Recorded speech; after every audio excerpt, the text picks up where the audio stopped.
The washing machine. Excuse my throat.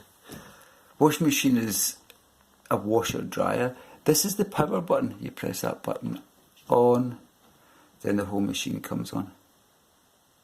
All be good there. This, you just select the programs. That's the numbers there, whatever you want. Pretty much. You either go for, it's always a 7. Everybody always goes for 7, I think.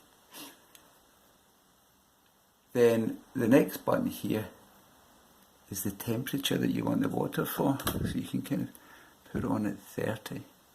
This button here is for the dryer. And that's just 40 minutes, 60 minutes, 100 minutes. So once it completes the program, you can just, it'll just automatically go on to the drying cycle. Now this is the important bit. See this thing that it's flashing there, right? But that's just because there's nothing in it at the moment. But this is the on button. You press that and that gets it underway. Shazam. Here we go. Solid light. And then it starts. Easy peasy.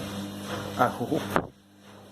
It's easy for me because I know, but you know, if you don't know, you don't know. So I'm only around the corner. If you've got a problem, give us a shout.